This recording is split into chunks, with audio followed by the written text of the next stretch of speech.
Welcome to Crawlspace. I'm Tim here today with Lance in the Crawlspace studios in Wormtown. Lance, how are you today? Tim, I couldn't be better. How are you? I'm doing well, Lance, and this episode here is the sixth one in our series on the unsolved murder of Sheila Shepherd from 1980 in Saratoga Springs, New York. I hope you've been along for the ride for the rest of these episodes, and if not, you may want to give them a listen. But this episode, Lance, is a really poignant one. We go to Sheila's grave with Sheila's aunt, Terrie. That's correct, Tim. As you said earlier, if you haven't listened to the episodes prior to this one, go back and listen.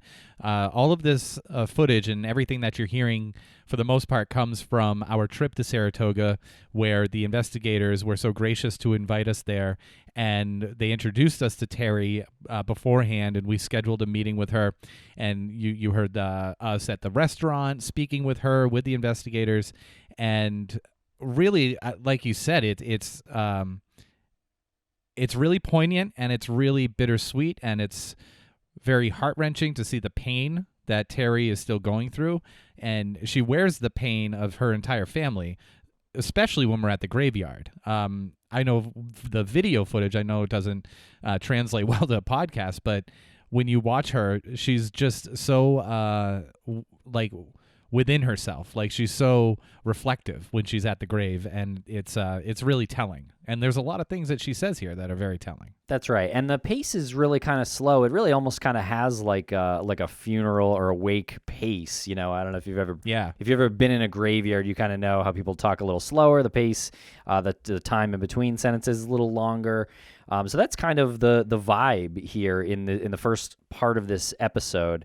And we talk a lot about Sheila's brother, Jimmy. Sheila's brother, Jimmy, was incarcerated at the time of her murder. And actually, he died himself just a couple of years ago on Father's Day. I'm not sure if it was 2017 or 2018.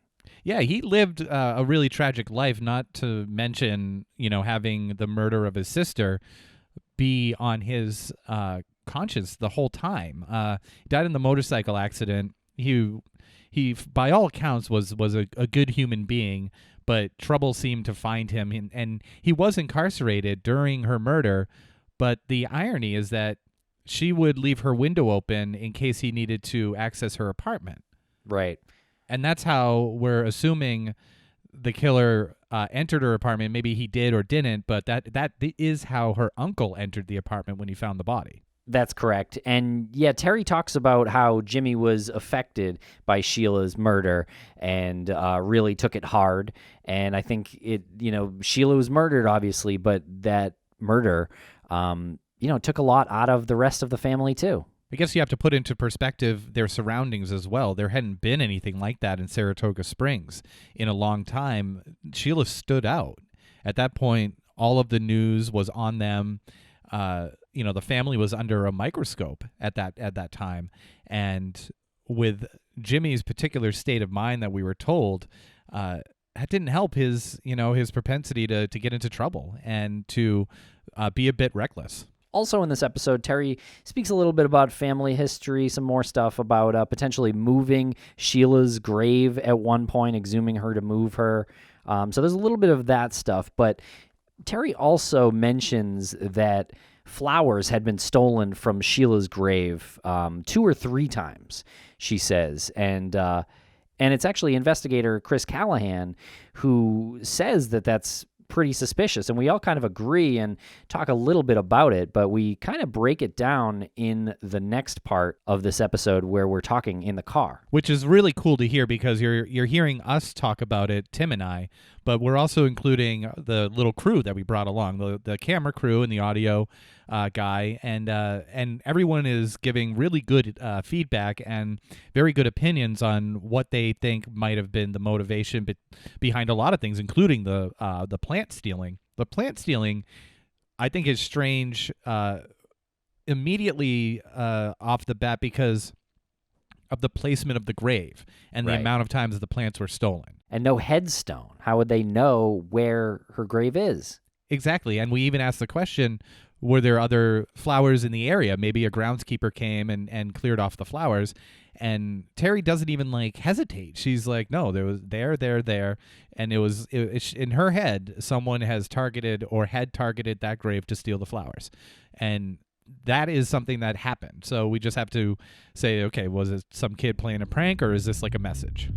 All right, so let's play the first part of this episode. This is us at Sheila Shepherd's gravesite in Saratoga Springs, New York, with Terrie, with our crew, and with investigators Callahan and Wilson of the Saratoga Springs Police Department. If you have any information on the unsolved murder of Sheila Shepherd, please call 518-584-8477.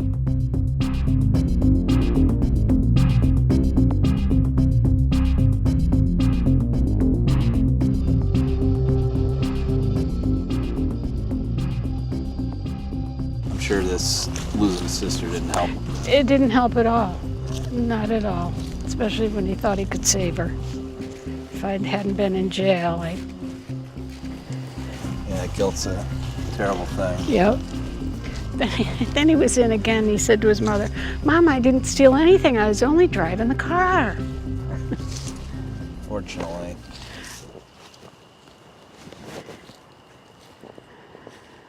So my parents had bought this then, but stone or anything wasn't there.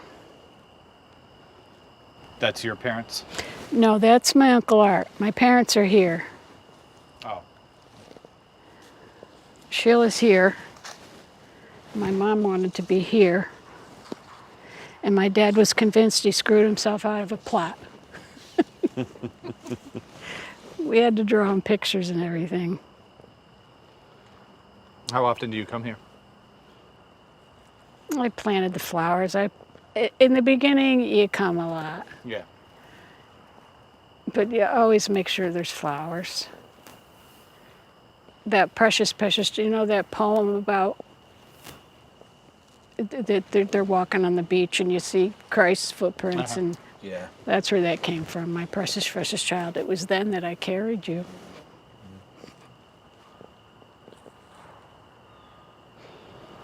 That was Marcia's not over here. Marcia's not here because she's over in Greenwich, what is it? And Jimmy's over there. He was going to exhume her and have her over there, but you don't want to desecrate.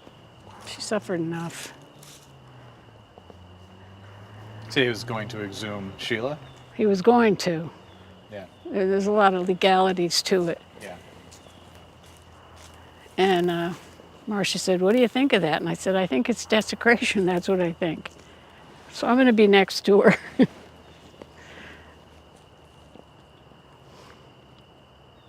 How often have you guys been here? Oh yeah, we were here last 2 weeks ago. Yeah. Just wanted to make sure that we knew where in Where it the was. in the cemetery. Back by the dumpster. I'm guessing. I mean, I don't know how far over this cemetery went then, but It didn't go that far. It just keeps adding, more and more sections going over. If you go up in the front, there's like the 1800, headstones. Well, they Even did. older over at Greenridge. They used to not do cremains, but because it's so crowded, I don't know. We weren't thinking at the time. Maybe they should do their own stone. My parents had this, and nobody was thinking straight. Yeah. Shouldn't have had hours. We weren't in our right minds. I did come over and make snow angels that winter.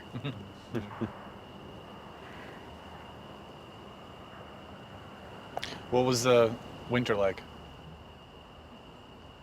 It wasn't too bad if I could get in here. Last year he couldn't gotten in here. Yeah. They don't let you can't put anything artificial out here either. You're not supposed to. Like for plants and stuff? Yeah. Yeah. Over at the other one you can liquor bottles and Right. Out Greenridge. yeah, Anything goes. anything goes. Had it snowed that year before November? Was there snow on the ground then? No. I was just thinking. Looks like on the news report, the one where they show from the day of, it looks like it's raining. I think. It's raining, but there wasn't snow. Jim Senior, I assume that he must have a family plot over there. He does. Van Ness. There's a lot of Van Nesses over there, but Marcia saw the stone. She was still alive. She goes, "This is kind of weird. My name's on that stone." Yeah, it's got to be eerie. And Jimmy's in there. And Sheila's here.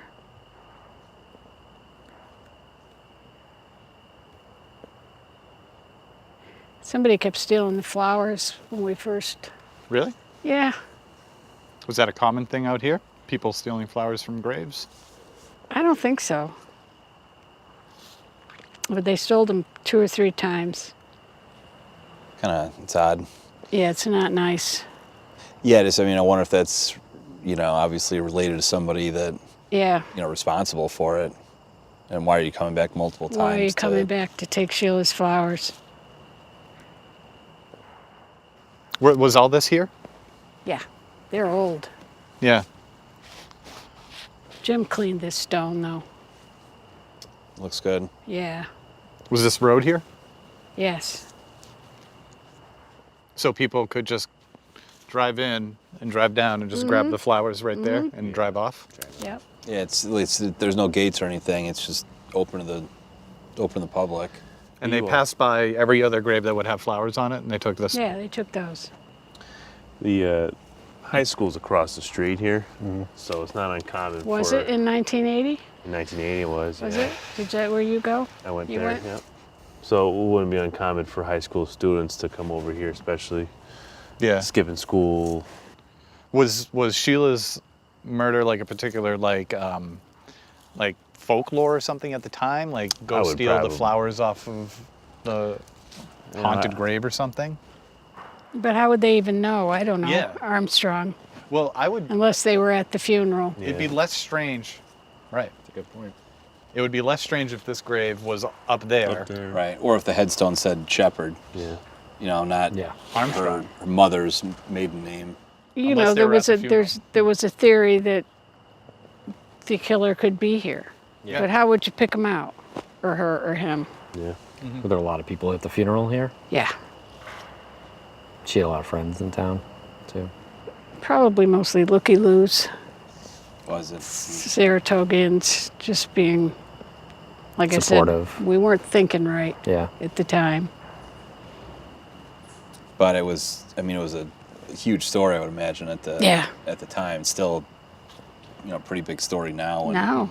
When they've re-aired, things about it.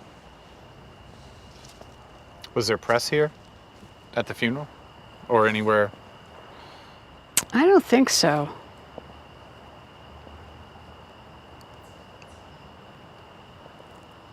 That's particularly odd. Yes. How long did that go on for? They probably stole them the first year 2 or 3 times. And how often did you come to put flowers or check it out? Probably every other day. Really? You know, in the beginning, you're like in such shock that Yeah. you come back. Yeah. Yeah.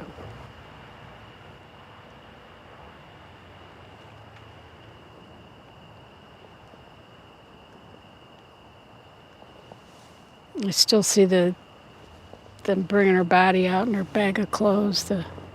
On the news story from Yeah. 1980. And Coley, everybody was so young. Yeah, obviously you can tell that it's a big deal, big story, because we don't get You don't get that. the chief of police doesn't come to any unintended deaths that we get, or any crime scenes really that we get. But the chief was there. Was he chief commissioner, then? He's assistant chief. Yeah. How often did her mom come here? Did you usually come together? No, different times. Yeah.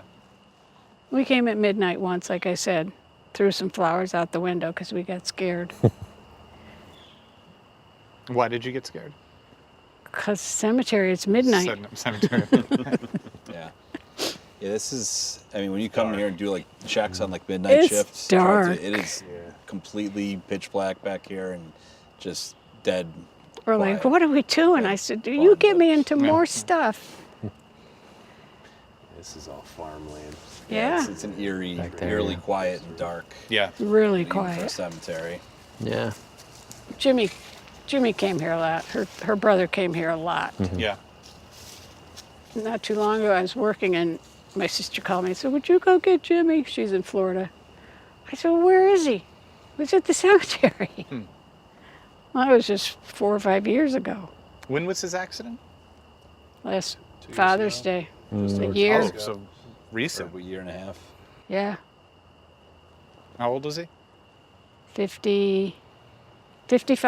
Wow. He would have turned 55 July 21st. And he took it personally?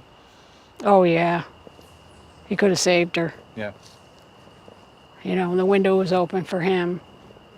How many people knew about that? The window being open? I don't know. I guess quite a few. Yeah, we can only speculate too. Yeah. But he wasn't around. He came to the wake. They gave him a choice, one or the other. So he chose the wake. Was the lock broken on the window or anything like that, or was it just unlocked? It was just unlocked. Okay. But Bill Ford was there. My sister said he can only come to one thing, and they got him back to Boston Spa, and the guy said, you're going to turn around and take him back tomorrow. Oh, it's nice at least. Yes. Jimmy ever say what he thought happened? No. But he was looking into it on his own? I don't know. He was always a messed up kid. After that, he was young.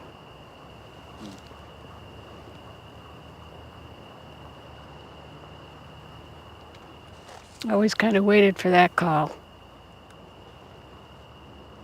Oh, about Jim, you mean? Yeah, and the motorcycle and Okay, and so you can hear our curiosity about the flowers in that part, and now we really kind of break it down, and I guess a good way to put it is it all kind of dawns on us at once that maybe the killer was at the funeral, was stealing the flowers, has the pictures currently, but maybe even potentially had Sheila's keys at one point. Does anybody think that there's anything to the flowers being stolen? Oh, I didn't hear that part. I couldn't hear anything. It's not the most uncommon thing. It is not the most uncommon thing. Because I've heard it at like even like my grandfather's, grave, like that's happened. But this one does sound a little more suspicious to me than others because no one would know where the grave is. So it's either random, which we pointed out at the gravesite. It kind of couldn't be because it's way, way in the back. You're talking about the last row. hundreds of yards Yeah. and kind of like, probably a bad pun, but buried back there. That was a good pun. Without an actual headstone that says Sheila Shepherd. Right. There's one in the ground that you would see if you happen to know the area maybe. But honestly, that tells me if we think maybe the person who killed her took the flowers, then they were definitely at the funeral. Yeah. Yeah. I would lean towards that. The other alternative is that it's like a prank that kids do because, it's the teenager, the girl who was murdered, taking the flowers from the grave. But I mean, I think that's kind of, I don't know, like if I would do that as a kid.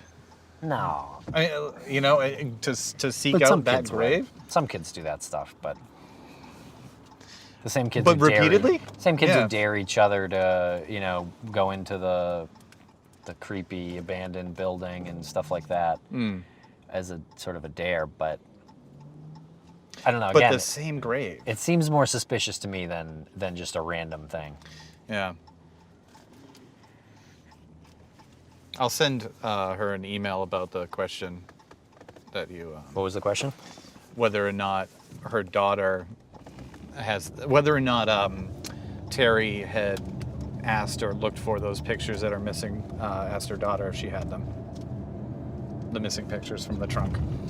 Yeah, it seemed that that Terrie said her sister heard, which would be Sheila's mom, said that she was looking at the pictures after Wednesday and before Saturday in her apartment.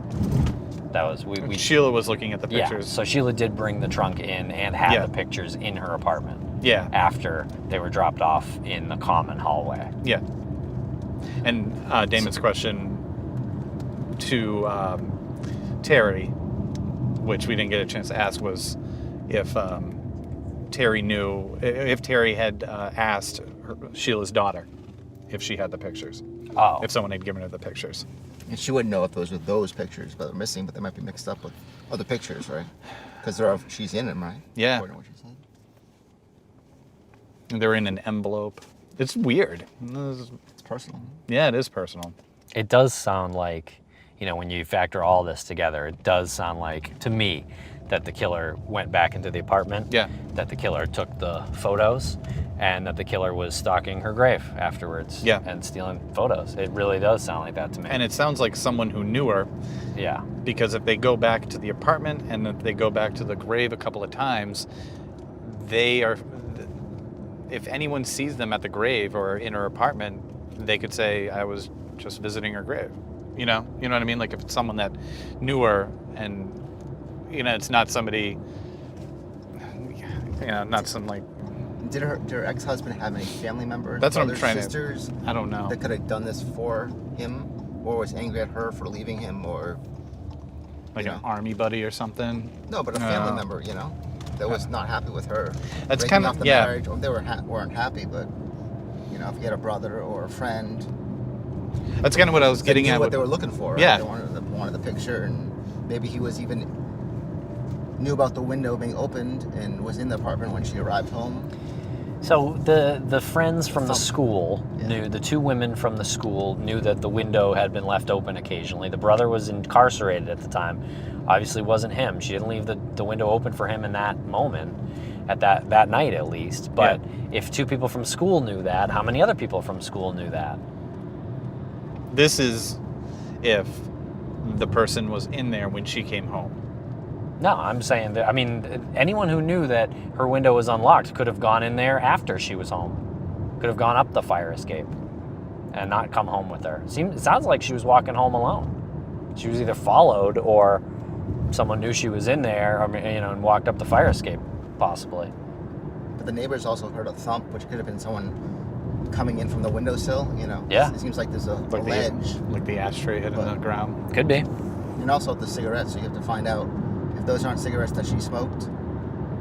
who's Yeah, I at thought that was interesting. Which the DNA might be able to tell the testing they're doing now. Yeah.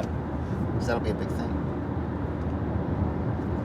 Just the brazenness of going back into the apartment. The whole thing's brazen. Even the itch to have a trophy or whatever is probably strong. But it's so many things. I mean, I think to get that picture, it's not a random picture. It's personal. It's not a piece of her jewelry. It's something. Why would you go in the trunk? Yeah. Well, we don't know. Was it in the trunk or was it displayed in her apartment? Well, if she was looking at them, she probably took them out of the trunk and maybe they were on the table or something. Yeah, but it's random. Why would you take a family picture? I don't know. I guess it's more personal than a photograph from the newspaper of your victim, It's probably more satisfying to the killer. And also the keys found across the street. That's very strange. Like they wanted them to be found. Or they were done with what they wanted to do. Why not throw them down a drain or something? Or if they wanted them to be found, why not just leave them next to in the block? Or is that too obvious? Well, Yeah, maybe. Yeah. So they kept them, assuming the killer went back and used the keys and then dropped them off. You know, they needed them for some purpose.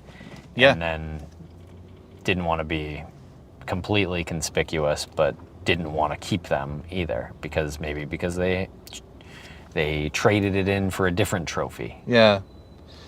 And they leave the apartment and they just throw them across the street. Yeah. And duck like down so that they're not on the main street. They go to the alley. And the crazy thing about that scenario, Tim, with the keys is that it makes sense in your head that the killer would be alone with her in her apartment, and the most accessible way to leave the apartment is to take her keys, exit the front door, and then lock it so that the apartment's locked. Now, you know, it's locked. No one's going to walk in there without having a key. And with the location of them being found, you can imagine he walks out the door and either he crosses the street or he tosses them across the street, because where they're found or allegedly found is pretty much right across the street. We were standing there when we were shooting the footage for this, and it's these keys are found months later after the snow melts. So there was a bit of snow on the ground in late November. So they weren't there when Sheila was murdered. It wasn't like the killer walked out the front door with the keys and left them there then. But it is interesting to think of, and we don't know it's true, but I think what it sounds like, we think there's a possibility that the killer went back into her apartment because he or she still had Sheila's keys and took those pictures. Yeah. And then dropped the keys later, yeah. That scenario, if he had just ditched the keys immediately after committing the murder, we know from the investigators that, including the investigators at the time, that the entire area was searched pretty intensively. And you'd think that they would find keys, if they found keys directly across the street of a crime scene with a murder victim inside, they would pick up those keys and go test them, but nobody found those until later. So that makes you think maybe the killer went back later. If he didn't access the apartment to take the pictures, maybe he's been doing this numerous times. Maybe he accessed the apartment to take pictures. Maybe he accessed it numerous times that no one noticed. And then one day he just dropped the keys there. Maybe as like a sort of calling card, or maybe as a message. But if you're really sending a message, why wouldn't you leave the keys in the doorknob? That would be a real message. So sure, just like everything else in this case, it's just so head scratching. Yeah, and I don't want to speculate too wildly on it because we don't know, obviously, but it really is interesting. And again, in this scene, you can kind of see it in our faces too. It kind of starts dawning on us what we could be dealing with. And so let's throw it back to the car. Damon, our sound guy, asks if there was a guest book at the funeral. I wonder if there was a guest book at the funeral. Fuck. Sometimes people, you know, if the killer was there, maybe he signed the book. I don't know. It's also weird that the husband was really nervous and sweating there, you know. And I mean, that's we have to remember to ask Tom about his reaction too, because Chris said that Tom, when he told him her husband never asked how she died. Yeah, like he already knew. Yeah, and did anyone else get the impression that Terrie was suggesting that her husband might have been responsible for this earlier on, like earlier than what they said? It's just not possible, though. Well, I mean, not like so after in between Saturday afternoon and then the sightings of her weren't accurate. But they have that receipt from Saturday. But yeah, so that was the last sighting, right? So yeah, I think because his alibi is for Saturday into Sunday, right? I do know what you were saying. She was trying to say that maybe they mixed up Friday and Saturday, but based on that receipt, they didn't. Sheila was alive on Saturday afternoon. So the husband the alibi is strong. Do you know unless, sorry to interrupt, unless she purchases that stuff and goes back to her apartment, he's there, he kills her Saturday afternoon, the bartenders and all of those guys just misremember. Yeah, but it's just tough. Yeah, it's hard to make it back. But the condition, like the husband sweating and stuff at the funeral, if he's that much of an alcoholic, say he didn't have a drink for a day or so. Oh, absolutely. He'd be acting nervous and weird and sweating anyway. Yeah. I mean, you probably know you're the number one suspect at that point anyway. Even if you've done nothing. Yeah. Well, yeah. How would you not act All eyes are weird? probably on you.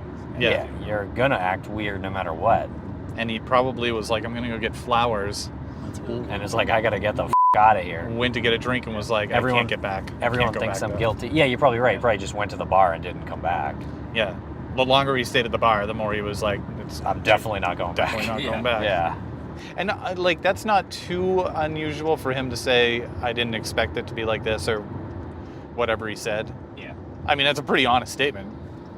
You know, given like the circumstances. Like, yeah, I don't think that's super suspicious, to be Plus, honest. If they had such a party background and stuff too, he probably wouldn't have expected a call like she wrapped herself around a pole. Or, Yeah. Well, what does he mean? I mean, we really don't know what he meant by the statement. no. Yeah. I mean, everyone who sees a dead body in a like a wake or something is like, well, that's not the person I remember. Exactly. You know? Yeah. Do you think there's any significance of where she was stabbed? I don't Oh, know, like interesting. Stomach, child. I mean, I don't know.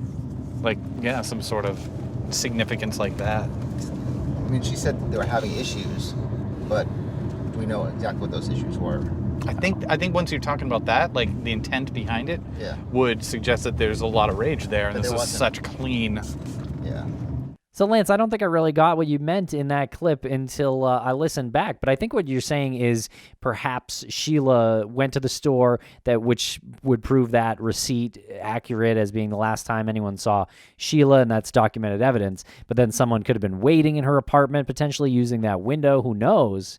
Maybe that's Shep. Maybe that's someone else. I don't know.